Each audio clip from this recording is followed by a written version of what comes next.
Bismillahirrohmanirrohim. Assalamualaikum warahmatullahi wabarakatuh. Alhamdulillah wassalatu ala nabiyil ummiyu amma ba'du. Kaifahalukum anak-anakku yang solih dan solihah. Semoga kita semua selalu dalam keadaan sehat. Amin. Untuk anak-anak ibu, sekarang kita masih belajar di rumah ya. Walaupun belajar di rumah, harus tetap semangat. Pada minggu lalu, kita telah belajar mengenai perubahan cuaca. Nah, hari ini, materi apa sih yang akan kita pelajari? Materi yang akan kita pelajari yaitu tentang pengaruh cuaca terhadap kegiatan manusia. Kita mulai ya dengan membuka buku tematik 3E-nya halaman 85. Di situ ada sebuah teks berjudul Pengaruh Perubahan Cuaca. Dengarkan ibu membaca teksnya ya. Pengaruh perubahan cuaca.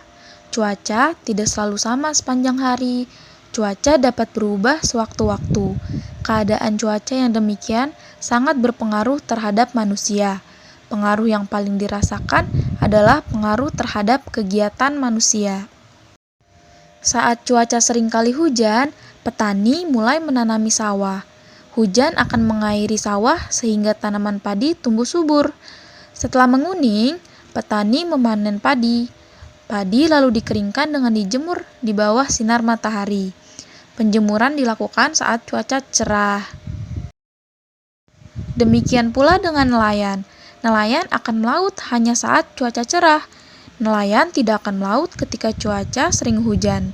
Melaut saat cuaca hujan sangat berbahaya. Saat cuaca hujan, gelombang air laut dapat menenggelamkan perahu nelayan. Nah, pasti kalian banyak nih yang bertanya-tanya, Bu, mengapa sih cuaca tidak selalu sama sepanjang hari? Cuaca tidak selalu sama sepanjang hari karena terpengaruhi oleh beberapa faktor. Faktor yang pertama yaitu pemanasan global. Kemudian yang kedua, kondisi permukaan laut. Yang ketiga, perubahan suhu. Dan yang paling utama karena bumi berotasi. Nah, itulah mengapa cuaca selalu berubah-ubah. Selanjutnya, apa yang paling dipengaruhi oleh perubahan cuaca dalam hidup manusia? Ya, tentunya kegiatan manusia. Coba sekarang kalian buka buku tematik 3E-nya halaman 96. Dengarkan ibu membaca teks tentang pengaruh cuaca terhadap kegiatan manusia. Cuaca memengaruhi manusia dalam melakukan kegiatannya. Coba kamu perhatikan saat bersekolah. Saat cuaca cerah, semua murid-murid datang tepat waktu. Berbeda dengan saat cuaca hujan. Ketika hari hujan, banyak murid-murid yang datang terlambat ke sekolah. Saat cuaca hujan, kegiatan kita menjadi terbatas. Bila sedang dalam perjalanan, maka kita akan berteduh dulu. Kita berteduh karena tidak ingin terkena air hujan. Untuk dapat melanjutkan perjalanan, kita dapat memakai jas hujan atau payung. Kendaraan di jalan raya akan memperlambat lajunya. Para pengendara kendaraan akan berhati-hati agar tidak mengalami kecelakaan saat hujan. Saat hujan, jalan menjadi licin. Nah, itulah beberapa contoh pengaruh cuaca terhadap kegiatan manusia. Kemudian, kalian masih ingat ya bahwa petani mulai menanami sawah saat cuaca hujan. Nah, di halaman 93 ada sebuah teks yang berkaitan dengan pertanian dan hujan. Nah, di sini Arga menceritakan tentang pertanian berupa sawah tada hujan. Sawah tada hujan adalah sawah yang mengandalkan air hujan untuk pengairan.